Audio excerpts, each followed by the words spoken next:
Horizontes, la ventana de Costa Rica al mundo. Muestra la imagen que tienen otros países sobre Costa Rica y hacia dónde nos dirigimos como sociedad. Nuestra misión es presentar de forma clara, directa y atractiva la realidad de un mundo dinámico y cambiante y cómo enfrentarla para lograr el tan ansiado desarrollo con justicia social. Mostramos la importancia de la cooperación internacional, las relaciones comerciales, aportes y asistencia que brinda el honorable cuerpo diplomático y consular acreditado en Costa Rica y de nuestros representantes en el exterior. Gracias por estar en el programa Horizontes Televisión. Les recuerdo que todas las semanas tenemos a un embajador o embajadora diferente para conocer sobre el estado de las relaciones entre Costa Rica y la comunidad internacional. En esta oportunidad tenemos el placer de tener al embajador Antonio da Costa, que es el embajador de Brasil en Costa Rica, con quien vamos a conversar durante los próximos 40-60 minutos sobre diversos temas, especialmente el estado de las relaciones entre Brasil y Costa Rica y cómo el embajador ha visto, digamos, el proceso nuestro electoral, que se pueda despedir del actual gobierno y pueda referirse al nuevo gobierno del presidente electo, don Rodrigo Chávez. Embajador, muchísimas gracias por estar en el programa. Gracias a usted por invitar una vez más a este programa. Un placer estar con usted, sobre todo después de el paréntesis que tuvimos con el COVID y con la pandemia y con las restricciones de convivio que nos vimos obligados a respetar.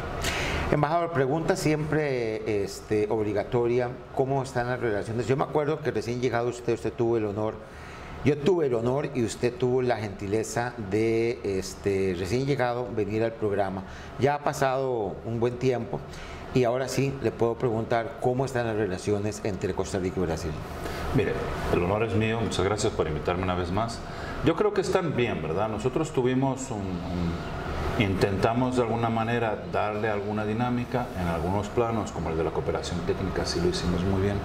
En otros tal vez quedamos un poco cortos. A mí me hubiera gustado que pudiéramos haber reactivado un diálogo diplomático, político-diplomático más robusto. Esa era una idea que compartíamos el actual canciller Solano y yo y sus viceministros. Incluso firmamos un convenio al respecto de la institucionalización de ese diálogo político-diplomático, pero evidentemente fuimos atropellados por la pandemia, por otros hechos y por otras urgencias, y eso no se pudo concretar. A mí me hubiera gustado también, de alguna manera, intentar avanzar en algún tipo de entendimiento en materia de libre comercio.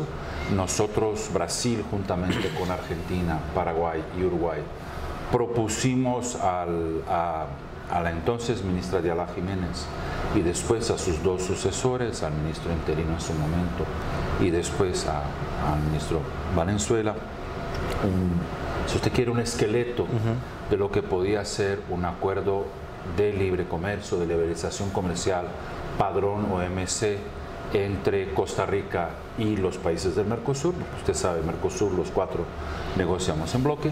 Eso no prosperó. Este gobierno evidentemente tenía otras prioridades y otros énfasis, son comprensibles. A nosotros nos hubiera gustado por lo menos empezar a conversar. Nos parece, y lo había dicho cuando estuve con usted, lo divertido es que tenía la grabación que usted gentilmente me mandó y dije, como ya se pasaron un poquito menos de 3 años, déjame mirar qué es lo que pensé en hacer y qué es lo que conseguí hacer y lo que no conseguí. Si usted ve el programa anterior se va a dar cuenta. Nosotros pensábamos que era posible sentarnos y conversar por al menos empezar a aterrizar las dificultades. Claro. Entendemos que hay dificultades entre países que son, digamos, significativos desde el punto de vista comercial, como son Brasil, Argentina, Paraguay, Uruguay como bloque, y Costa Rica, que es un mercado que tiene una inserción internacional muy dinámica, pero tiene desafíos sobre todo en el área agrícola, etcétera, que todos conocemos, ¿no? Y entendemos. Eso no pudo suceder. Tampoco conseguimos, nosotros, Brasil y Costa Rica, somos muy activos en Ginebra en el ámbito de la Organización Mundial del Comercio en la promoción de una agenda relacionada con promoción de inversiones. Es un tema que interesa a Costa Rica, interesa a Brasil por razones obvias, ¿verdad? Nos asociamos también, aunque Brasil aún no es miembro como Costa Rica ya lo es, también tratamos de ese tema en el ámbito de la OCDE y por lo tanto pensábamos que sería interesante entre Brasil y Costa Rica firmar un convenio de inversiones con ese modelo de Ginebra OMC. Pero eso tampoco caminó. Parte de las razones son dificultades, digamos, si usted quiere, circunstanciales, pandemia, otras agendas nuestras y de Costa Rica, y parte son cuestiones que esperamos poder retomar en este. Entonces, creo que hicimos mucho en esta gestión desde que yo llegué. Hicimos varias cosas importantes, la parte de cooperación técnica, firmamos el convenio de consultas políticas, avanzamos en una serie de temas. En otros temas no avanzamos. Yo diría que la agenda que está pendiente es la agenda, si usted quiere, económica comercial. Ahí no avanzamos. No sé si usted habrá visto en la prensa, tenemos un desentendimiento puntual con Costa Rica en la cuestión del azúcar.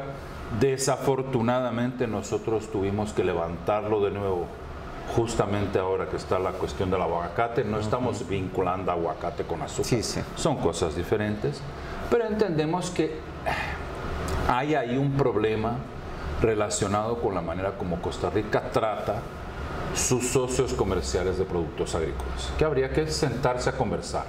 Brasil es como usted sabe, gran productor agrícola, exportamos a un montón de productos agrícolas, procesados, no procesados, de todas las maneras, además de productos industriales, de todo tipo de servicios, pero digamos, somos un gran productor. Entonces entendemos que a veces nuestra presencia en los mercados genera suspicacias, y es normal, ¿verdad? Pero entendemos que con Costa Rica hay espacio para sentarse y conversar. Entonces, si usted me pregunta, con este gobierno hicimos muchas cosas y soy muy agradecido al presidente Alvarado, a los dos ministros de Relaciones Exteriores con que tuve el honor de trabajar y a los vicecancilleres con los cuales trabajé, sobre todo los actuales. Soy muy grato al canciller y a los dos vicecancilleres, porque siempre nos dieron toda la atención y conversamos y fuimos muy transparentes en lo que podíamos hacer juntos, en lo que no podíamos hacer. Aguardo la llegada del nuevo gobierno para sentarme con el nuevo canciller, don Arnoldo André Tinoco, con quien ya conozco, ya conversamos, y con el equipo que él vaya a constituir. Entiendo que habrá ahí espacio para retomar algunos temas y ver en lo que podemos avanzar. Pero en el fondo la verdad es la siguiente: son buenas las relaciones entre Brasil y Costa Rica, son muy buenas, ¿verdad? Podrían ser excelentes. Mi trabajo acá era intentar que sean excelentes. Para que sean excelentes, yo creo que el tema económico tiene que ser tratado, ¿verdad? Y que de alguna manera Costa Rica vea a Brasil como un socio comercial importante. Somos un mercado de más de 200 millones de habitantes, somos una economía dinámica. Tal vez no estemos creciendo como Costa Rica ahora crece, pero seguimos creciendo. Hacemos parte de un mercado ampliado que incluye Argentina, Uruguay y Paraguay. O sea, que Costa Rica mire al sur, ¿verdad? Así es. Entiendo que mire al norte y mire a Europa, pero que mire al sur también, nos mire un poco a nosotros y nos vea no solo como los hermanos que somos latinoamericanos, pero socios comerciales potencialmente relevantes. Cuando usted recién llegó aquí a Costa Rica, embajador, yo me acuerdo que había una gran discusión sobre el tema del Amazonas y incendios forestales. Exactamente. Hace poco escuché al director o directora de la OCDE decir que les preocupaba, por ejemplo, que aquellos países, y menciono el caso de Brasil, aprovechando, digamos, las circunstancias, aprovechando, entre comillas, que se está dando, digamos, con la guerra entre Rusia y Ucrania, al ser, digamos, Ucrania un país altamente productor de granos y de ser, digamos, un país productor de cereales, que otros países podrían aprovechar la situación para convertirse en los graneros del mundo. Y mencionó Argentina, mencionó Brasil, mencionó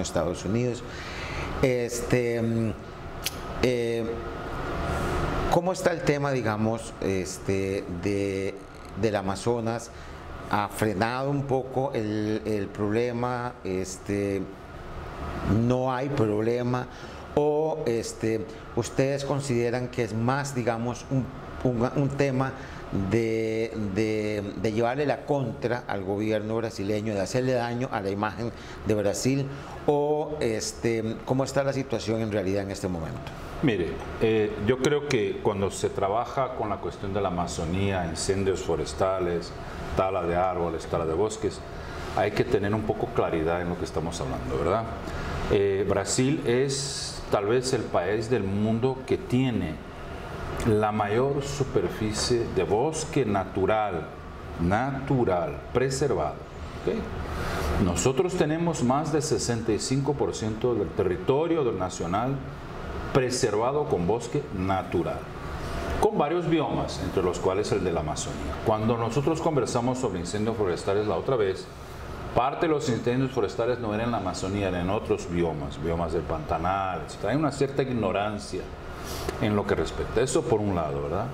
Por el otro, hay, con este gobierno actual, yo diría, una cierta suspicacia y en no creer en lo que el gobierno dice. El gobierno ha adoptado una serie de políticas de combate a la deforestación, de combate al crimen ambiental.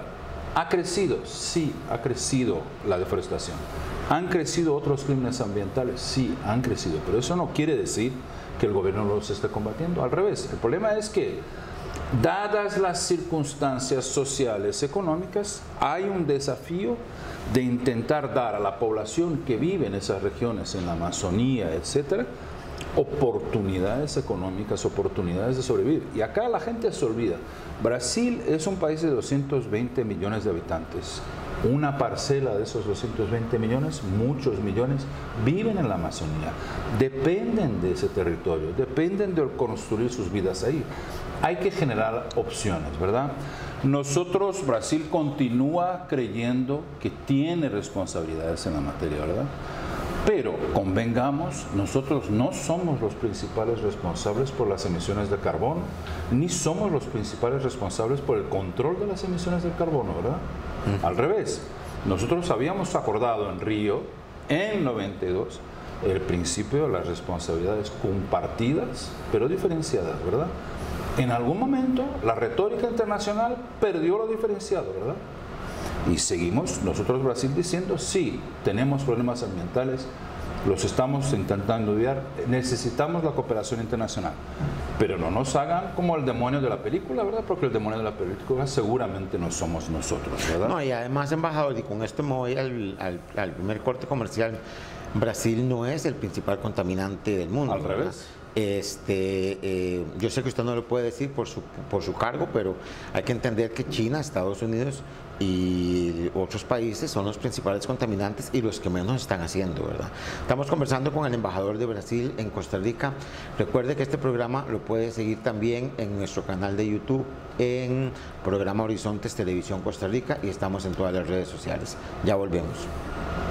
Horizontes es patrocinado por Grupo Gruma Costa Rica.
tardes.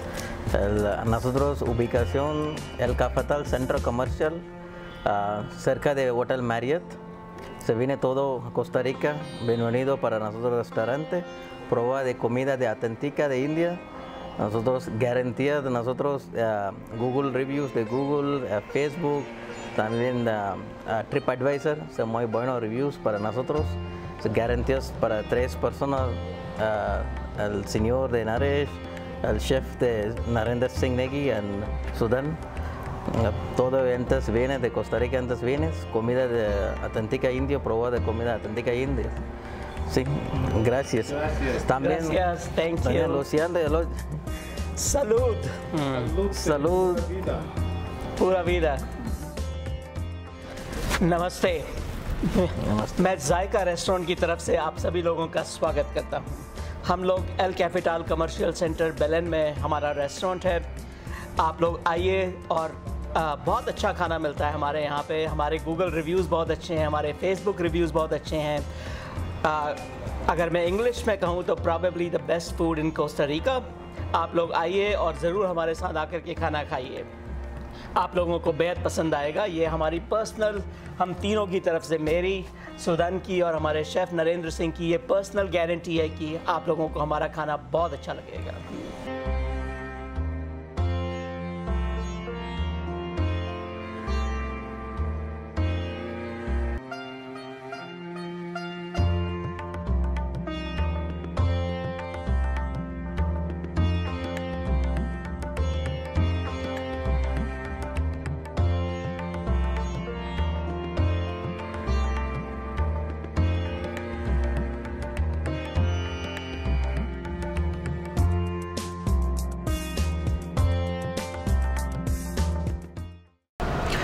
Gracias por continuar con Horizontes Televisión Costa Rica. Les recuerdo que este programa pasa todas las semanas, estamos en todas las redes sociales y puede inscribirse en YouTube como programa Horizontes Televisión Costa Rica y decirnos desde dónde nos ven, o también inclusive decirnos a qué embajador o embajadora quisiera que tuviéramos acá en el programa.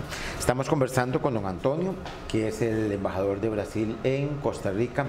Embajador, le mencionaba en el segmento anterior que hay una gran preocupación en el mundo porque el granero, digamos, de Europa y parte del mundo, que es Ucrania, está en una situación que todos conocemos, muy complicada. Parece ser que inclusive se habla de que puede haber un desabastecimiento de trigo o sorgo, cereales, etcétera, y que otros países podrían eventualmente, por la cantidad de terreno que tienen, empezar a convertirse en el sustituto de ese granero. Le pregunto, ¿cómo ve usted la posibilidad de que Brasil, Argentina, que son, digamos, los países más grandes de la región, también México, pero bueno, en este caso, usted como brasileño, ¿cómo ve esa situación? Mire, yo creo que nosotros tenemos que, un poco hablando de la reforestación y toda la cuestión ambiental, tenemos que volver a pensar en nuestra región y en el mundo en el concepto de desarrollo sostenible. No es justo ni aceptable que los países en desarrollo como Brasil, como Costa Rica, como Argentina, seamos condenados a un desarrollo inferior por cuenta de expectativas que no nos cabe a nosotros cumplir, ¿verdad? A nosotros nos cabe cumplir con nuestros pueblos que ellos lleguen a un desarrollo, evidentemente preservando el medio ambiente, protegiendo el medio ambiente, pero permitiendo a nuestras sociedades que enriquezcan entre todos, ¿verdad? Que generemos bienestar para todos. Somos Brasil y Argentina grandes productores agrícolas, enfrentamos restricciones en el mercado agrícola internacional. Esperamos que esta situación circunstancial entre Ucrania y Rusia ofrezca finalmente a la comunidad internacional y sobre todo a los europeos, por ejemplo, que vuelvan a mirar la agenda agrícola, las negociaciones agrícolas y que efectivamente se comprometan con la liberación del comercio agrícola, que es fundamental. Porque objetivamente la liberación del comercio agrícola generará, sobre todo a los países en desarrollo, la riqueza necesaria para que podamos prosperar. Brasil y Argentina y varios países en el mundo tenemos amplia experiencia de producción agrícola con elevadísimos padrones de respeto ambiental. Les puedo dar 1.000.000 de ejemplos, pero les invito a ir a conocer la agricultura productiva brasileña y ver cómo nosotros hoy producimos más granos en menos territorio con más productividad. No somos productores de trigo, Brasil, ni de sorgo, muy pequeña escala. Somos grandes productores de oleaginosas, soja y otras cosas, ¿verdad? Argentina puede ser un gran exportador de trigo y sorgo y otros cereales de clima templado, no es el caso de Brasil, ¿verdad? Somos productores de arroz, somos productores de soja, somos productores de maíz, pero sí estamos capacitados para alimentar el mundo, ¿verdad? Con la oportunidad de que los mercados nos permitan hacerlo, ¿verdad? Somos muy competitivos. Yo creo que estamos en un momento de reflexión sobre el comercio agrícola que nos ofrece la oportunidad de avanzar. Si no somos ciegos a esa oportunidad, ¿verdad? Entender que no hay otra manera de asegurar la seguridad alimentaria global que permitiendo que la agricultura sea también beneficiaria del libre comercio, como ya lo son varios productos industriales, como ya lo son varios servicios, ¿verdad? La agricultura tal vez sea el sector de comercio que aún rige mayor protección. El segundo desafío es el energético, ¿verdad? Brasil, como usted sabe, tiene una amplia experiencia en producción de biocombustibles de todo tipo. Incluso habíamos ofertado a Costa Rica esa experiencia. Esa oferta de cooperación aún no prosperó. Vamos a ver cuáles son las decisiones que Costa Rica toma, ¿verdad? A nuestro juicio, a mi juicio personal incluso, yo creo que los biocombustibles son una frontera que tenemos que mirar nuevamente, porque objetivamente otras energías renovables tienen otros efectos, ¿verdad? Los biocombustibles tienen la ventaja de que son casi un producto accesorio de la producción agrícola, ¿verdad? En Brasil no afecta la producción de alimentos, usamos buena parte de la biomasa que aprovechamos para hacer biocombustibles y otras cosas, ¿verdad? No vamos a poder depender solamente de las energías renovables eólica y solar por la sencilla única razón de que esas dos plataformas de energía, por más eficientes que sean, generan otros problemas ambientales, ¿verdad? Ellos dependen de ciertos insumos que hay que minerar, ¿verdad? Y esa mineración tampoco es exactamente ambientalmente sostenible a gran escala, ¿verdad? Entonces, si queremos efectivamente tener energías renovables, ellas tienen que ser renovables en el ciclo completo, ¿verdad? O sea, circular. Las energías eólica y solar no son circulares porque dependen de insumos que no son circulares, ¿verdad? No son reaprovechables. En esta fase tecnológica es posible que la alcancemos nosotros. Entonces, ese es el segundo desafío, en que nuevamente países como Brasil y como Costa Rica pueden dar una contribución relevante. Tenemos experiencia, tenemos plataforma, tenemos productores agrícolas, tenemos conocimiento estratégico de cómo hacer ciertas cosas en los climas en los cuales vivimos, para los cuales podemos contribuir, ¿verdad? Ese es un segundo desafío, ¿verdad? Que los países tenemos. O sea, cómo producir energía, no apenas para nuestra industria, para el consumo doméstico, pero energía para circulación, energía para transporte, que sea efectivamente sostenible y que genere una cadena de enriquecimiento en todas nuestras sociedades, ¿no? Que no dependamos del petróleo ajeno o del gas ajeno, ¿verdad? O de los paneles solares ajenos. Exactamente. Ahora, embajador, sí me gustaría conocer cuál ha sido la posición de Brasil en cuanto al tema de Ucrania y Rusia. Yo le pregunto esto, embajador, porque una de las cosas que se ha estado mencionando mucho es el hecho de que si Naciones Unidas no logró resolver la invasión o no logró evitar, digamos, la invasión de Rusia a Ucrania ni a esta guerra, prácticamente mucha gente lo que dice es que Naciones Unidas no tiene prácticamente nada que hacer, o sea, no tiene razón de existir, porque muchos conflictos,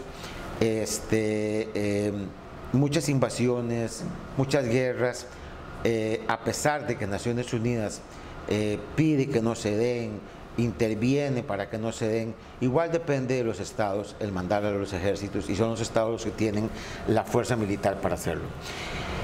Siempre se ha dicho que el Consejo de Seguridad debe reformarse, y Brasil siempre ha sido uno de los candidatos propuestos para que sea parte del Consejo de Seguridad.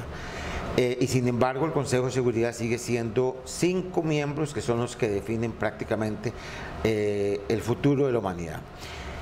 ¿Usted considera que realmente Naciones Unidas tiene futuro después de este conflicto o definitivamente el Consejo de Seguridad necesita reformarse y tener, por ejemplo, India, Brasil y otros países para frenar un poco esa digamos, arrogancia de Estados Unidos, China, Rusia, etcétera, de ser los que definen el futuro del planeta? Vamos por partes. Yo creo que hay una cierta injusticia cuando se dice Naciones Unidas no evita este conflicto, ¿verdad? Por la sencilla razón de que Naciones Unidas no existe apenas para evitar conflictos, ¿verdad? El componente de paz y seguridad es sin sombra de duda un componente importante de las Naciones Unidas, pero las Naciones Unidas hacen un universo de cosas, algunas de las cuales la gente no se fija, ¿verdad? La Organización Mundial de Salud es un órgano de Naciones Unidas o un órgano asesorado por Naciones Unidas. Usted tiene la Organización Mundial de Alimentos, que usted tiene UNESCO, usted tiene UNICEF. Naciones Unidas hace 1.000.000 de buenas cosas que la gente casi no se entera, ¿verdad? Y ese 1.000.000 de buenas cosas que Naciones Unidas y sus organismos especializados hacen no están en tela de juicio, ¿verdad? Espero. La cuestión del componente de paz y seguridad, que tiene un problema claro, no es un problema de hoy, ¿verdad? Esta guerra no es el primer conflicto en que Naciones Unidas no se muestra eficaz. Le puedo hacer una larga lista. Corea, Vietnam. ¿Sigo o no le hace falta? Okay. Entonces, objetivamente, las críticas ahora son más fuertes porque es un conflicto en el centro de Europa, ¿verdad? Entre de un lado Rusia y de otro lado los países occidentales. Pero siguen habiendo un montón de conflictos por el mundo pendientes de solución que el Consejo de Seguridad también no resuelve, ¿verdad? Hay ahí, como usted bien dice, Brasil lo ha dicho, lo viene diciendo hace muchísimos años, un problema de legitimidad del Consejo de Seguridad. El Consejo de Seguridad fue inventado en el posguerra y sigue básicamente teniendo la misma estructura del posguerra. 5 miembros permanentes con poder de veto, con otros tantos miembros no permanentes con un mandato provisional.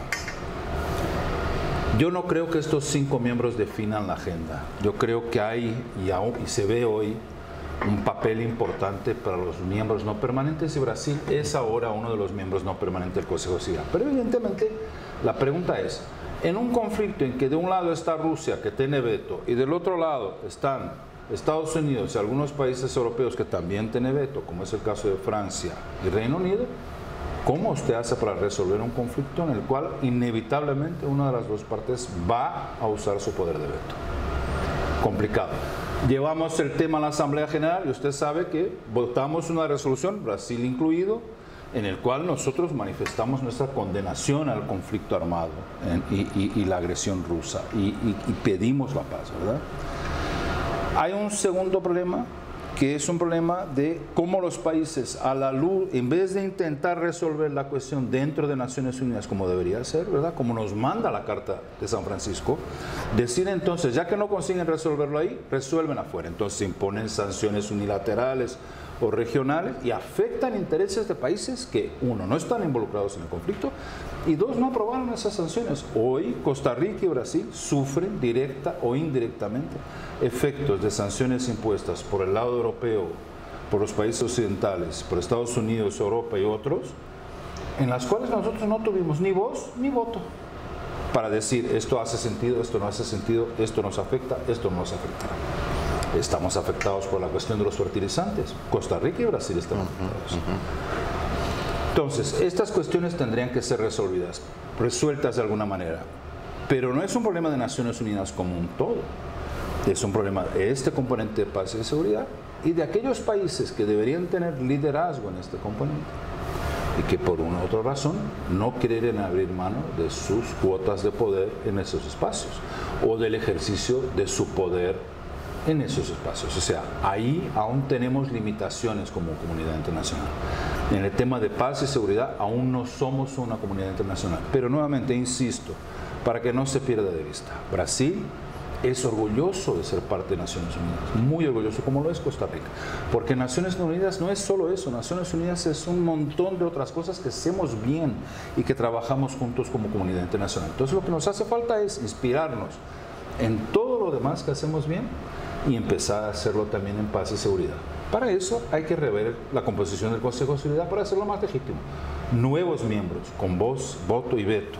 India, Brasil, Japón, Alemania, lo hemos hablado una y otra vez, ¿verdad? Yo creo que hay que volver a tener esa discusión, porque ahora evidentemente tenemos nuevamente, no es el único, ya tuvimos varios, el mismo problema con el cual nos hemos confrontado en el pasado. Ahora, embajador, viendo el tamaño de Brasil, viendo el tamaño de India, viendo, digamos, la economía alemana, Japón también, ¿dónde está la pega? O sea, ¿cuál es el problema para que se obligue al Consejo de Seguridad de Naciones Unidas a ampliarse un poco y que ya no sean 5, sino tal vez 10? O sea, yo me pongo a pensar que, pues sí, Rusia es muy grande, Estados Unidos es muy grande, pero el tamaño y la población de Brasil, de la India, el poder económico de Alemania, el poder económico de Japón, tienen que influir en algo para que sean parte del Consejo de Seguridad. O sea, ¿de qué depende para que esto...? Yo creo que depende, en mi opinión muy personal, depende de que tengamos una visión como comunidad internacional. ¿Y esos 5 la tendrán? No sé. Porque eso es soltar poder. La pregunta es si ellos quieren abrir mano del interés en beneficio propio, pero de los demás, ¿verdad? Por ahora, ellos solo tienen sus intereses. Y es normal. Todos los países accionamos en diplomacia a la luz de nuestros intereses nacionales. Pero países como Costa Rica y Brasil, con tamaños muy diferentes, tenemos la visión que me parece la más correcta, que es de que nuestros intereses están mejor defendidos cuando los intereses de los demás también están. ¿Verdad? Costa Rica y Brasil tenemos eso muy claro. Cuando hablamos juntos sobre estos temas, nos viene muy claramente esta visión de que nuestros intereses, los intereses de Brasil, los intereses de Costa Rica, están protegidos cuando los demás están protegidos. Hay que convencer a Estados Unidos, Rusia, Inglaterra, Francia y China de que eso también es verdad para ellos. Bueno, embajador, eso yo creo que me voy a morir yo, no lo voy a ver y vendrán nuevas generaciones y tampoco lo van a ver. No crea, yo creo que... Mire, le voy a contar una cosa. El otro día lo estaba comentando a unos jóvenes diplomáticos brasileños que cuando estaba conversando, les estaba diciendo lo siguiente.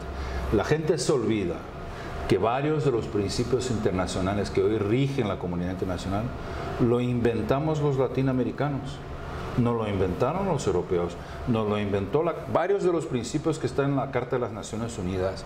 La cuestión de las mujeres está en la Carta de las Naciones Unidas porque diplomáticas latinoamericanas, entre las cuales una brasileña, defendieron la inclusión de ese tema en la Carta. No fueron los europeos, no fueron las americanas, fueron las latinoamericanas. Los latinoamericanos hemos dado una contribución a una renovación de las ideas son importantes, ¿verdad? Hay que tener una renovación de las ideas de la comunidad internacional. Yo creo que la América Latina tiene que volver a sentarse y a pensar el mundo desde una perspectiva generosa que fue siempre la que nos caracterizó. Pues, embajador, ojalá que Brasil, así como es de grande y tiene tanta población, lo mismo que India, tengan ese peso que se necesita para que el Consejo de Seguridad no esté en manos de 5 que siempre van a querer, digamos, velar por sus propios intereses como en este momento. Estamos conversando con el embajador de Brasil. Regresamos a la tercera y última parte de este programa. Ya volvemos. El mundo se detuvo.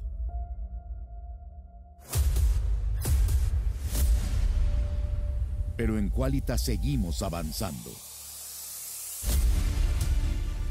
Trabajamos para crear una fuerza única. Enfocados en nuestras tareas para alcanzar los resultados. Con un impulso que tiene origen en tu talento. Para llegar más lejos y superar cada reto. Estamos listos para conquistar el cambio que nos presenta este 2020. Con una nueva identidad que nos fortalece y nos hace únicos. Juntos, enfocados en la innovación y adaptabilidad necesarias para un futuro sólido, hacemos del servicio al cliente el poder de Qualitas.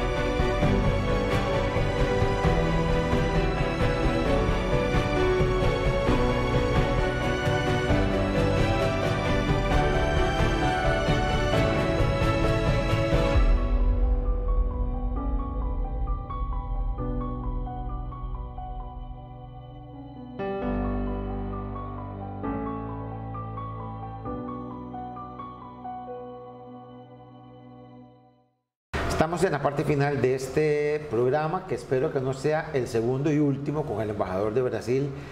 Espero que el embajador de Brasil se quede mucho más tiempo aquí en Costa Rica, pero bueno, eso no depende ni del embajador ni de mí, depende de las autoridades en Itamaraty y del presidente de Brasil.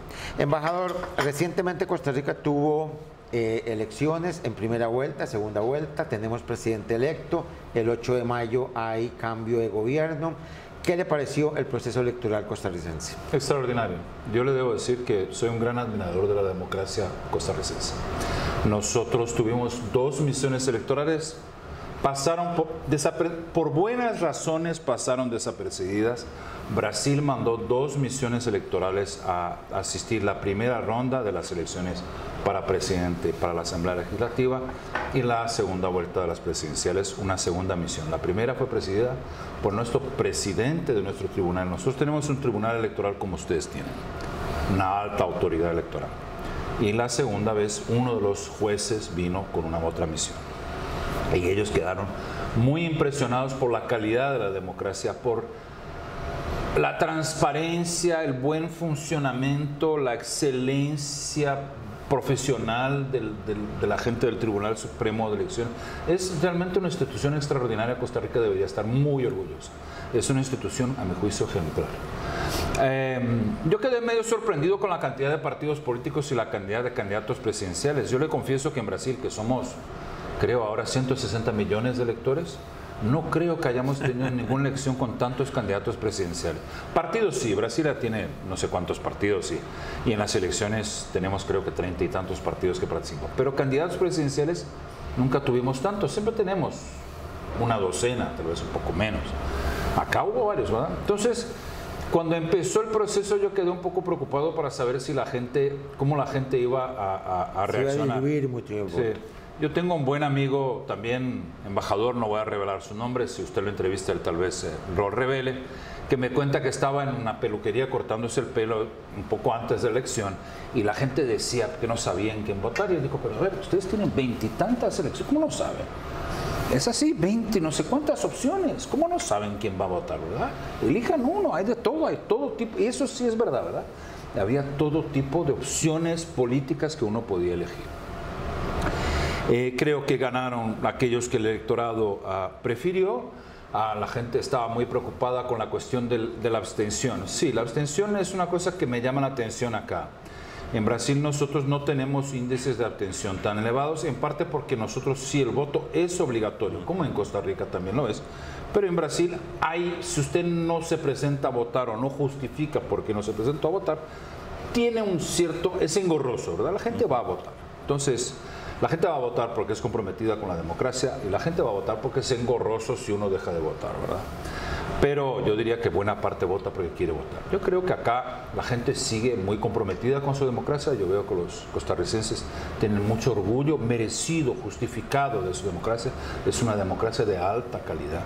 Y yo creo que los resultados electorales lo revelan. Claro, todos nosotros acostumbramos protestar de nuestra propia realidad, ¿verdad? Es parte. Entonces yo como extranjero le quiero decir al público que le asiste que ustedes deben estar muy orgullosos de su democracia. Es una democracia extraordinaria, vigorosa, de excelencia. tendrá problemas. Los problemas se resuelven en democracia, ¿verdad? Así conversando. Así es. Al gobierno que sale y al presidente Carlos Alvarado en particular, quiero manifestarles mi gratitud, de verdad mi gratitud. Me trataron a mí, a la Embajada de Brasil y a Brasil, siempre como amigos, con una excelencia de diálogo. Evidentemente no hicimos todo lo que hubiéramos querido ellos y nosotros, en algunas cosas coincidimos, en otras no, es lo normal, ¿verdad? Nosotros tenemos excelentes relaciones con los países que tenemos relaciones, ¿verdad? Si no hay relaciones no hay excelencia, ¿verdad? Así es. Y con Costa Rica son excelentes y somos hermanos latinoamericanos, compartimos muchos valores. Podemos hacer más, somos muy activos en el ámbito multilateral y yo creo que un diálogo político diplomático más robusto entre nuestras dos cancillerías, entre nuestros dos gobiernos, nos ayudaría a promocionar agendas de nuestro interés, un poco en línea de lo que hablaba de Naciones Unidas. Y eso a mí me gustaría que lo pudiéramos haber hecho. Yo creo que en esta ocasión no lo hicimos porque la pandemia atropelló nuestras ambiciones. Yo soy un admirador del trabajo que Costa Rica hizo en la pandemia. Brasil estuvo muy comprometido en eso, ayudamos en lo que pudimos y el gobierno lo sabe, no voy a estar acá vendiendo las cosas que hicimos, no vale la pena, las hicimos juntos y las hicimos en beneficio de los dos y creo que las pocas que hicimos fueron muy interesantes. También podíamos haber hecho más, yo creo que está en el momento de que podamos pensar en maneras de cooperar en el ámbito de fabricación de medicamentos, fabricación de vacunas. Ustedes tienen el Daniel Picado, nosotros tenemos instituciones de excelencia en investigación medicinal y de vacunas, etc. Ya hay cooperación entre nuestras instituciones, hay que reforzarla nuevamente y ponerla para funcionar. Yo vi que el ministro Salas se va a la OPS, yo creo que ahí hay una oportunidad, con él sentado ahí, conociendo cómo él conoce Costa Rica, conociendo cómo él conoce Brasil, de ver si podemos trabajar juntos. También con la plataforma de OPS, usted sabe, Brasil es muy activo en OPS, siempre lo ha sido, es uno de los principales financiadores y es muy activo. Yo creo que eso es, ahí hay una oportunidad. Al nuevo gobierno, como usted me preguntó, al nuevo gobierno lo que quiero es seguir haciendo lo bueno que ya hicimos, pero sobre todo empezar a hablar de manera más vigorosa, más comprometida, con más foco en cómo reforzar los lazos económico-comerciales. Yo creo que Costa Rica tiene los medios para atraer más inversionistas brasileños, hay que ver la manera de hacerlo.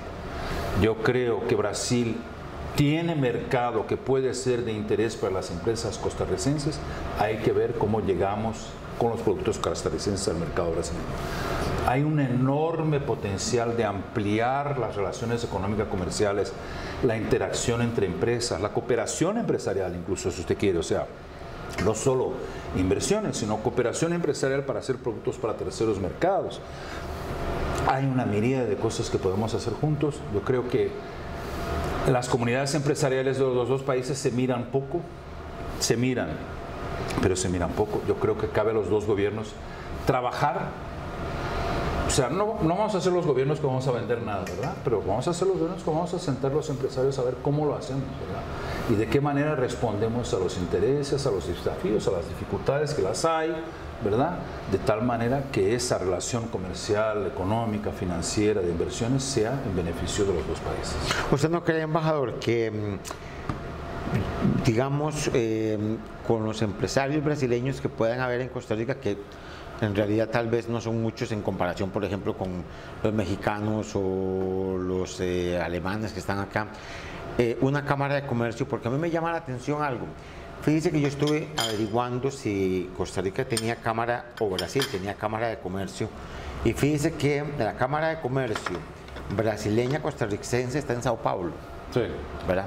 Entonces, ¿usted no cree como que...? Porque la oficina, le voy a decir algo, la oficina comercial de la Embajada de Brasil quizás pueda hacer, pero no es lo mismo que una cámara de comercio. Usted sabe que una cámara de comercio es más, genera interés, hace ferias, ¿Usted no cree que una cámara de comercio entre Brasil y Costa Rica aquí, con los pocos empresarios que puedan haber y que puedan inclusive traer más, genere ese intercambio comercial que tanto deseamos?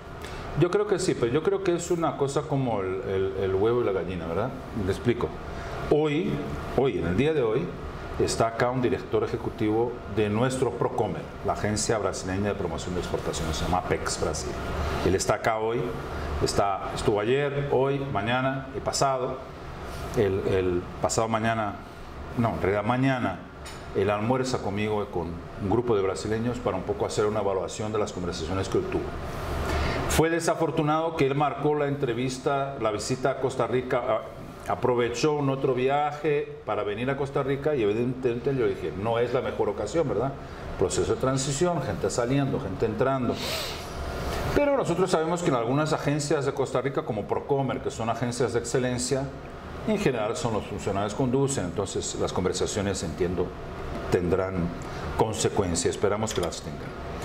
Yo creo que nuestro desafío es las empresas pocas brasileñas que hay acá, y hay, que de alguna manera empiecen a conversar con las poquísimas empresas costarricenses que tienen negocios en Brasil, para ver de qué manera ellos se articulan para ampliar esa base, ¿verdad? Para que ellos sirvan de ejemplo del potencial de Costa Rica en oferta de servicios, en oferta de inversiones, incluso, que yo creo que es el principal potencial, como plataforma para alcanzar terceros mercados, ¿verdad? Porque Costa Rica tiene una red de acuerdos comerciales importante, yo diría más extensa que la brasileña es más profunda, la de Costa Rica es más extensa, pero igual interesa por esa razón, por ser extensa.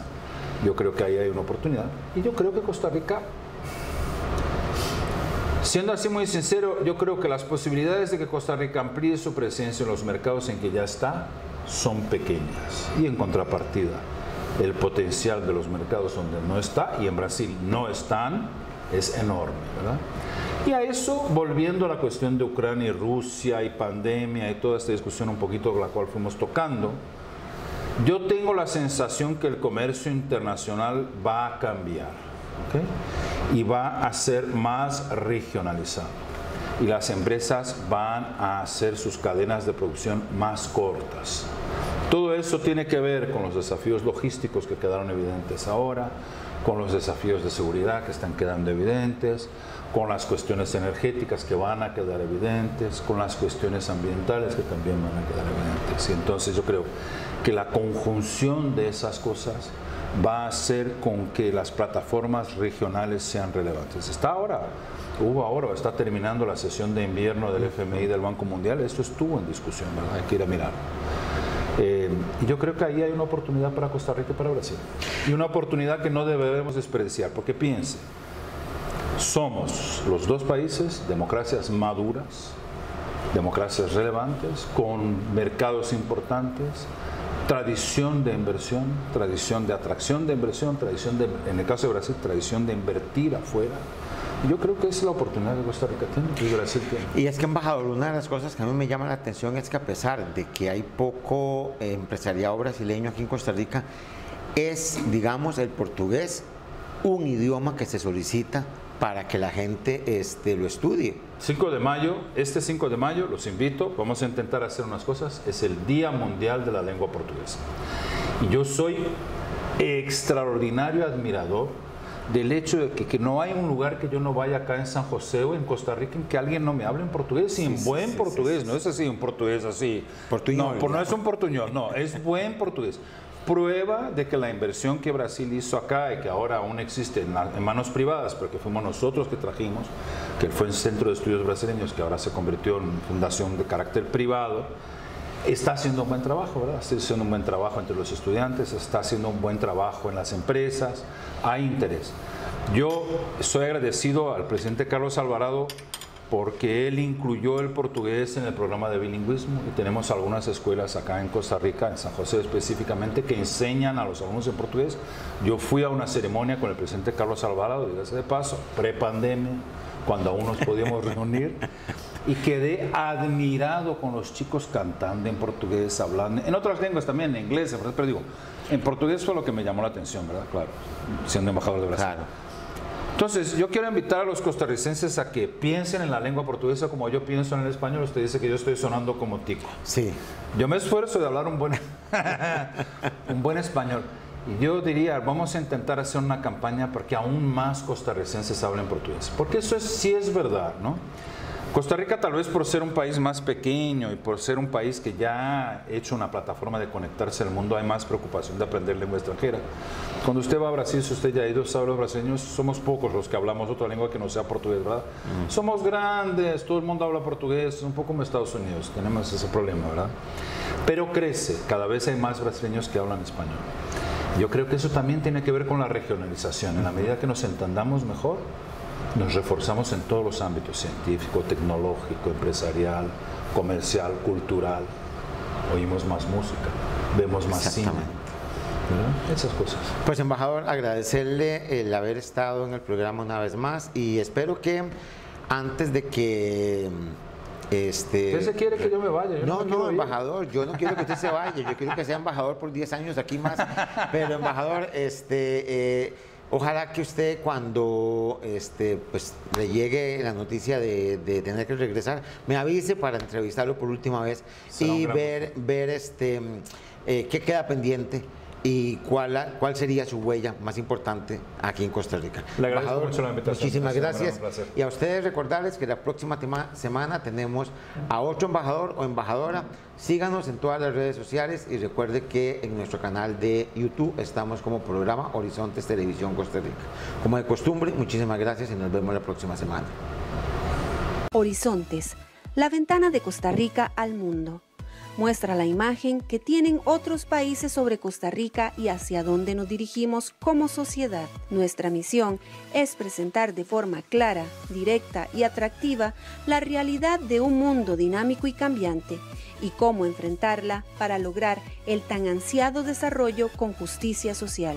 Mostramos la importancia de la cooperación internacional, las relaciones comerciales, aportes y asistencia que brinda el honorable cuerpo diplomático y consular acreditado en Costa Rica y de nuestros representantes en el exterior.